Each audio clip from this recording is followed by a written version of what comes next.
Fala galera do canal ES 3.0, tudo bem com vocês? Bom, seja muito bem-vindo a esse espaço aqui, a esse canal. Aqui nós falamos um pouquinho mais sobre a Palavra de Deus. Estamos estudando através do nosso guia de estudos da lição da Escola Sabatina, que é esse daqui. Se você também quiser adquirir, entre em contato aí com a gente no canal. Estaremos disponibilizando para você também, tá bom? Bom, nesse trimestre, na verdade, nós estamos falando sobre descanso em Cristo, sobre a importância de descansar em Cristo. E a lição dessa semana, a temática que nós estamos estudando é sobre o profeta Jonas, né? Um profeta inquieto, né? Alguém que Deus mandou para um lado, ele foi para outro. Então, alguém que não conseguia ali ficar descansado em Cristo, não conseguia repousar em Cristo e por conta disso colheu algumas consequências. Bom, você já desde o início da semana já tem refletido um pouquinho sobre alguns aspectos da vida de Jonas. E o dia de hoje é quarta-feira, dia 15 de setembro. Um missionário irado e inquieto é o título da lição de hoje.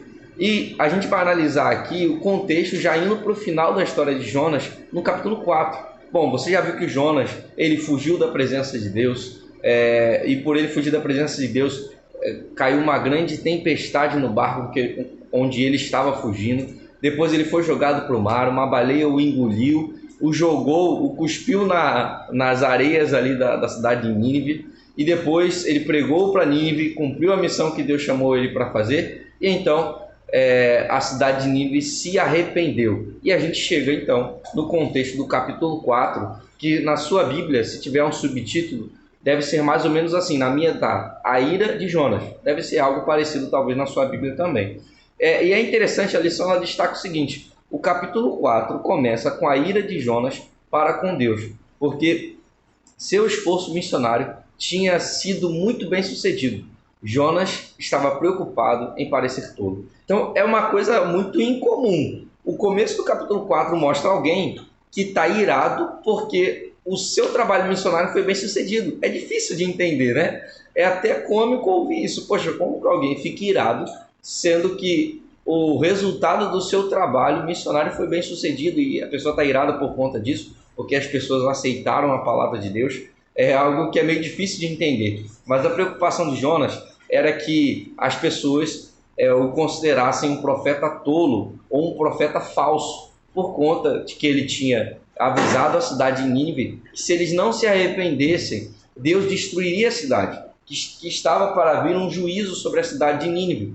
E ele estava com medo que as pessoas olhassem para Jonas depois de um tempo e falassem: olha, esse cara aí não é profeta nem nada, porque não se cumpriu o que ele falou, a destruição.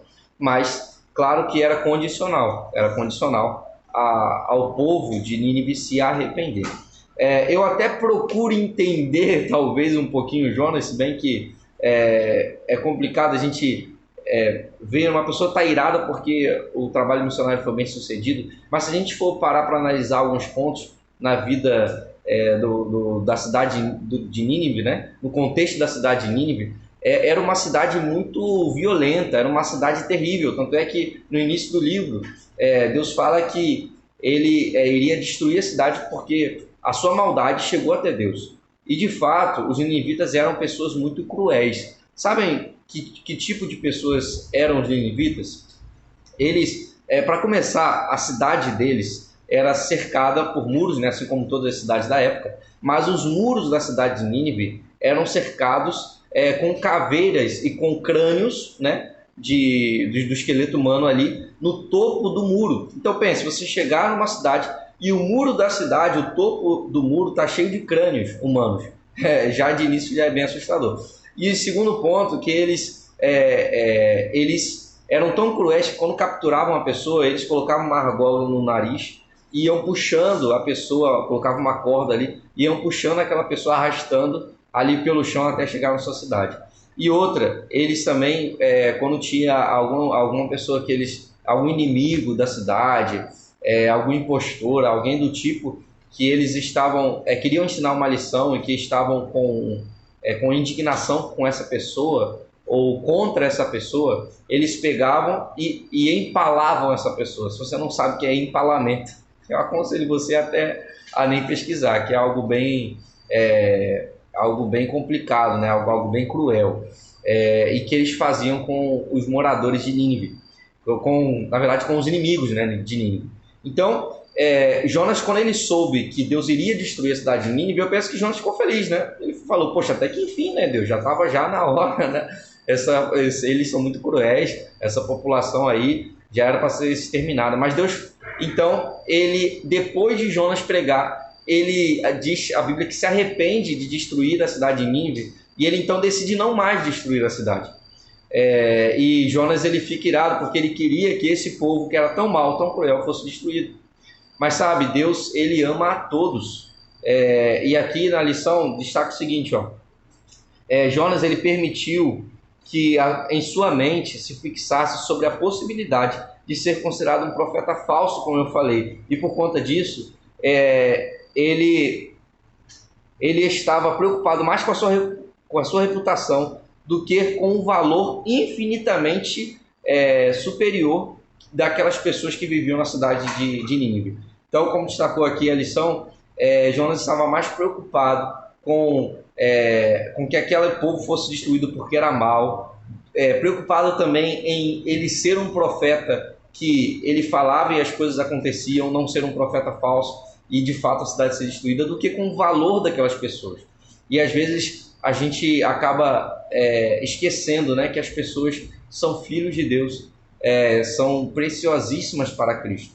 E aqui a lição até destaca, né, o verso de João 3,16, que eu penso que é o verso mais famoso da Bíblia, né, que diz: porque Deus amou o mundo de tal maneira que deu seu Filho unigênito, para que todo aquele que nele crê não pereça, mas tenha vida eterna. Então Deus, ele amou o mundo de uma maneira que não tem como nós medirmos, porque foi uma maneira extremamente grande, a ponto de dar Jesus, que é Deus, para morrer por nós. E ele fala que todo aquele que nele crê pode ter a salvação. Então, por mais ruim que a pessoa possa ser, ela pode ser salva. Então, você que está assistindo esse vídeo, talvez você se ache uma pessoa indigna, uma pessoa ruim, uma pessoa que não merece o amor de Deus, não merece a salvação, talvez alguma coisa que você fez, alguma pessoa que você magoou.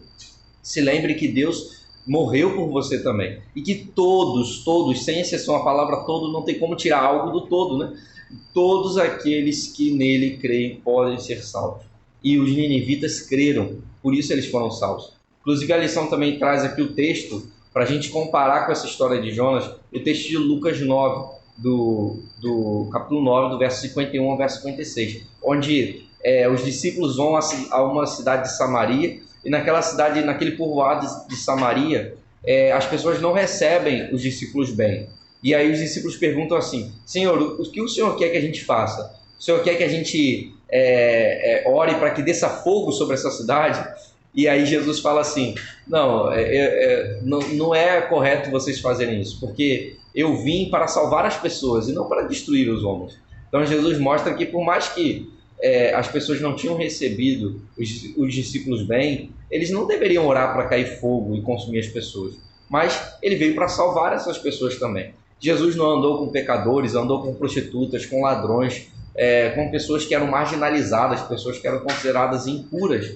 E Jesus andou com elas para mostrar que ele as ama e que ele quer salvá-las também. Sabe, nós temos que nos alegrar de que Deus é o nosso juiz.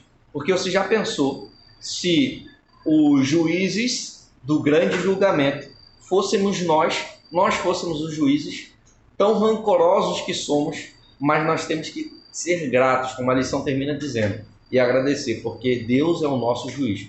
Tem muita gente que fica com medo, né, do julgamento, quando vira o julgamento e tal, mas nós devemos nos alegrar, porque o nosso Deus é alguém muito bondoso, é alguém muito misericordioso, é alguém que teve compaixão da cidade de Nínive, é alguém que tem compaixão de nós seres humanos a ponto de dar Jesus por nós.